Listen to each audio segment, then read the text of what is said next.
तो लगन कुंडली में बुध, चंद्र और केतु कंजक्शन पर हम लगातार ही विचार कर रहे हैं। इस वीडियो में आपके सप्तम भाव के लिए अब चर्चा करने वाले हैं।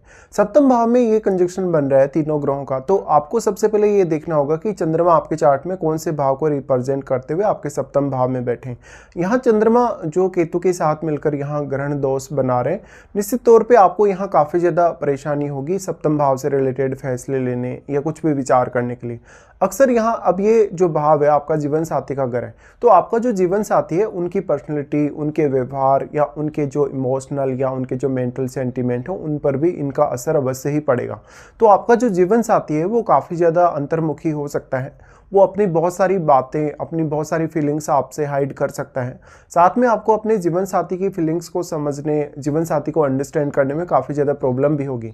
भले ही मैरिज होने से पहले आपको ये सब पता नहीं लग पाएगा, लेकिन मैरिज होने के बाद कभी कभी आपको ऐसा भी रहेगा कि जीवन साथी के साथ आप अपने रिश्ते को ना तो अच्छे से निभा पा रहे हैं, ना ही अपने जीवन साथी का साथ दे पा रहे हैं, और ना ही आप अपना जो जीवन साथी के साथ जो रिश्ता है उसको तोड़ पा रहे हैं। तो अब जो इमोशनल या जो फिजिकल रिटेचमेंट है या जो वैराग्य की भावना है वो भी यहाँ डेवलप होती है, और एक तरीके से इस योग को हम साधना योग बोल सकते हैं। आपका जीवन साथी कोई बहुत बड़ा कोई साइंटिस्ट हो सकता है, कोई बहुत ज़्यादा गहनता से विचार करने वाला, सोचने वाला हो सकता है। हालांकि उसको अपने ऊपर खुद पर भी काफ़ी ज़्यादा डाउट रहेगा, हालांकि जो उनकी जो हॉबीज हैं, उनका जो टैलेंट है वो उनमें काफ़ी ज़्यादा होगा, बट फिर भी आप उनको इस मामले में थोड़ा अवगत करवा सकते हैं, या आप ऐसे पर्सन होंगे जो उनको थोड़ा कॉन्फिडेंस दे सकते हैं। बट अब चंद्रमा आपका भी यहाँ पीड़ित हो गया, तो निश्चित तौर पे आपको कन्फ्यूजन बहुत ज़्यादा रहने वाली है जीवन साथी के साथ। तो प्रॉपर्ली यहाँ आपको कम्युनिकेट करना पड़ेगा, साथ में अब आपको बहुत ज़्यादा एफर्ट करना पड़ेगा कभी कभी अपने जीवन साथी को मनाने के लिए। आपका जो जीवन साथी है वो इमोशनली या मेंटली आपके साथ बहुत ज़्यादा अलग तरीके का अद्वितीय व्यवहार कर सकता है। कभी कभी वो बहुत ज़्यादा गुस्सैल हो सकता है, कभी कभी बहुत ज़्यादा जिद्दी हो सकता है, आपकी बात को मानने की बजाय वो आप जैसे बोलेंगे उससे एकदम उल्टा करने वाला हो सकता है। अब यहाँ पे दूसरे जिन ग्रहों का प्रभाव है उन ग्रहों को भी हालांकि आपको देखना होगा कि तो यहाँ दोनों ही ग्रहों की एनर्जी को एब्जॉर्ब कर रहे हैं, तो ये आपको मानसिक तौर पे कंफ्यूजन में लाने के साथ साथ इमोशनली भी काफ़ी ज़्यादा हर्ट करेगा कंजक्शन, और ऐसा ही आपके जीवन साथी के साथ भी होने के चांसेस हैं।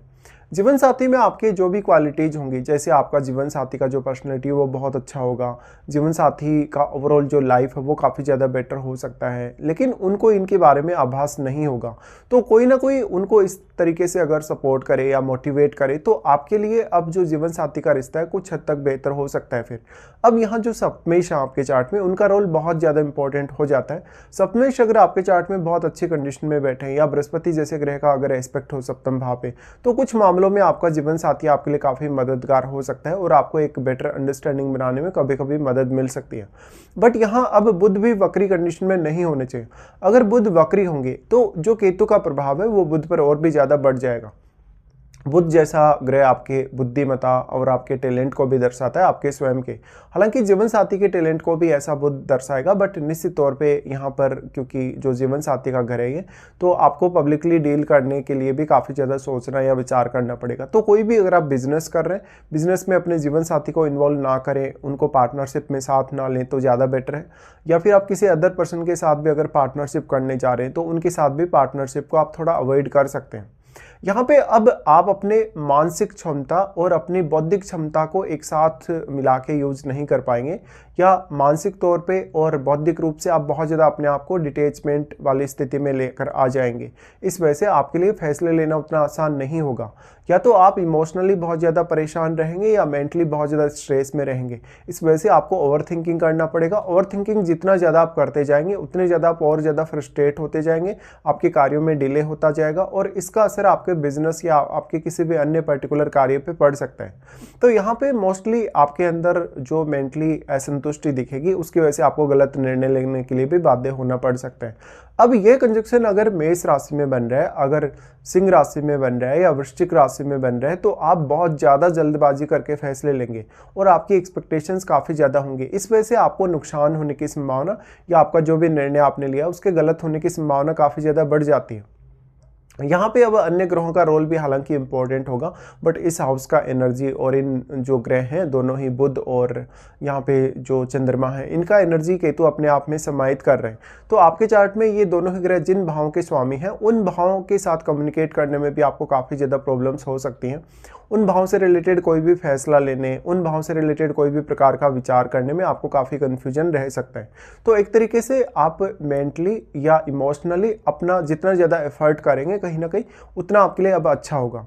चंद्रमा यहाँ कितने ज़्यादा प्रभावित है बुध से या केतु से? वैसे चंद्रमा एक बहुत ज़्यादा सॉफ्ट प्लैनेट है। सॉफ्ट प्लैनेट होने की वजह से वो किसी भी अन्य ग्रह से बहुत जल्दी या बहुत ज़्यादा प्रभावित हो सकते हैं। ऐसे में भले ही चंद्रमा कितने ही ज़्यादा केतु के नज़दीक है या कितने ही दूर स्थित है, पर फिर भी केतु का जो प्रभाव है उन पर पड़ेगा ही पड़ेगा। यहाँ पर अगर सूर्य का प्रभाव हो, अगर मंगल का प्रभाव हो, तो आपका जीवन साथी बहुत ज़्यादा गुस्सैल हो सकता है, बहुत ज़्यादा आक्रामक हो सकता है, काफ़ी इगोइस्टिक हो सकता है। लेकिन आपका जो जीवन साथी है वो खुद के मामले में भी कुछ ऐसी स्थितियों को फेस करेगा जहाँ पर उसका कैरियर बहुत बेटर नहीं है, वो बहुत ज़्यादा धन, लग्जरी, आयशो आराम की तरफ नहीं जा रहा, बल्कि वो एक अंतर्मुखी इंसान है और बहुत सारी अपनी फीलिंग्स को, बहुत सारी अपनी बातों को वो हाइड करके रखा है। अब ये आपका पब्लिक डीलिंग का घर है। तो देखिए, पब्लिक आप कहीं ना कहीं आपको किस तरीके से जज करती है आपके लगन में, क्योंकि राहु स्थित है। तो यहाँ पर पब्लिक आपके जो रिलेशंस हैं उन पर बहुत गहरा इम्पैक्ट डालेगी, या पब्लिक आपके रिलेशंस के बारे में जो कुछ भी विचार करेगी, बोलेगी, अपनी कोई भी राय देगी, तो इससे भी आपको जलन या फ्रस्ट्रेशन हो सकती है कभी कभी। अब हालांकि इसका एक ही आपको फ़ायदा मिलेगा कि आप दूसरे लोगों का काफ़ी अच्छे से फ़ायदा उठा सकते हो। आप पब्लिक डीलिंग में दूसरे लोगों की जो पहचान है वो थोड़ी आसानी से कर सकते हो। बट यहाँ अब राहु कितना मजबूत होकर आपके लगन में बैठा है और आपका लग्नेश कितना मजबूत है, इन पर बहुत कुछ डिपेंड करेगा। बट यहाँ जो आपका सप्तमेश है, अगर सप्तमेश भी बहुत अच्छी स्थिति में हो तो कुछ हद तक आप दूसरों से सपोर्ट एक्सपेक्ट कर सकते हो। अब यहाँ इमोशनली और मेंटली आप अपने आप को कितना ज़्यादा स्ट्रॉन्ग बना सकते हैं, आप यहाँ चंद्रमा का रेमेडी करेंगे या बुध का रेमेडी करेंगे, या इवन दोनों का ही अगर रेमेडी करेंगे, दोनों को अगर आप स्ट्रॉन्ग करेंगे तो कुछ हद तक आपको बेटर तरीके से फैसले लेने, सोचने, विचार करने के लिए ज़रूर मदद मिल सकती है। तो इस प्रकार का जो कंजक्शन होगा आपको धन, लग्जरी, ऐशो आराम या जो 7th हाउस से जुड़ी हुई चीज़ें जैसे कि वैवाहिक जीवन है उनमें बहुत ज़्यादा इंटरेस्ट नहीं लेने देगा। और अगर आप बहुत ज़्यादा इंटरेस्ट लेने गए भी तो आप फिजिकली, इमोशनली बहुत ज़्यादा डिटेचमेंट महसूस करेंगे एक पॉइंट के बाद। निश्चित तौर पे ऐसा कंजक्शन आपके लिए बहुत ज़्यादा चुनौती बन जाएगा। तो लाइफ में कोई बहुत हाई एक्सपेक्टेशन रखने के बजाय आपको अब बहुत ज़्यादा प्रैक्टिकल होना पड़ेगा। साथ ही साथ अब यहाँ राहु का प्रभाव है सप्तम भाव पर, तो राहु यहाँ चंद्रमा को प्रभावित करेंगे और बुध को भी। निश्चित तौर पे यहाँ केतु हालांकि सारी की सारी एनर्जी को एब्जॉर्ब कर रहे हैं, तो यहाँ आपको मेंटली और इमोशनली बहुत ज़्यादा प्रयास करने होंगे। चंद्रमा यहाँ हाई इमेजिनेशन दे रहे हैं आपको, और बुध आपको मेंटल पावर भी काफ़ी ज़्यादा प्रदान कर रहे हैं। बट अगर बुध मान लो अगर वक्री कंडीशन में है, उस केस में आपको काफ़ी ज़्यादा स्ट्रगल करना पड़ेगा किसी भी बात को फॉलो करने के लिए या किसी भी एक पर्टिकुलर डिसीजन पर बने रहने के लिए। चंद्रमा यहाँ पे अब केतु के जितने ज़्यादा क्लोज होंगे उतने ही ज़्यादा इस बात की संभावना होगी कि आपका जो इमोशनल और आपका जो मेंटल सेंटिमेंट है वो लगातार बदलता रहेगा। इसलिए आप कभी कुछ बोलेंगे, कभी कोई डिसीजन लेंगे, कभी कोई डिसीजन लेंगे। निश्चित तौर पे आप अपने जो मत है उनको बदलते रहेंगे, अपनी भावनाओं को लगातार बदलते रहेंगे, और इस वजह से आपकी लाइफ में स्टेबिलिटी का प्रॉब्लम हो सकता है। तो आपकी लाइफ में आपको ज़्यादा से ज़्यादा स्टेबिलिटी चाहिए। इसके लिए अब दूसरे ग्रह ही अगर आपको सपोर्ट करें तो आप ज़्यादा बेटर कर पाएंगे। यहाँ पे अब जो राहु का प्रभाव है, राहु और केतु के बीच में 180 डिग्री का एंगल है, तो राहु उतना अधिक यहाँ प्रभावित नहीं कर सकते। सिर्फ राहु के साथ जो बैठा हुआ प्लैनेट है वही यहाँ अपना ज़्यादा प्रभाव डाल पाएगा। तो यहाँ राहु के साथ बैठे हुए ग्रह पर विचार करिएगा, साथ साथ में जीवन साथी के साथ बहुत ज़्यादा इमोशनली कनेक्ट होने की कोशिश करिएगा, या जीवन साथी को ज़्यादा से ज़्यादा सपोर्ट करने की कोशिश करिएगा आपसे जितना हो सके। तभी आपका जो रिलेशनशिप है कुछ हद तक चल सकता है या थोड़ा बेहतर हो सकता है। इसके साथ साथ यहाँ अन्य ग्रहों का रोल और आपकी महादशाओं का जो रोल होगा वो भी काफ़ी ज़्यादा इंपॉर्टेंट होगा।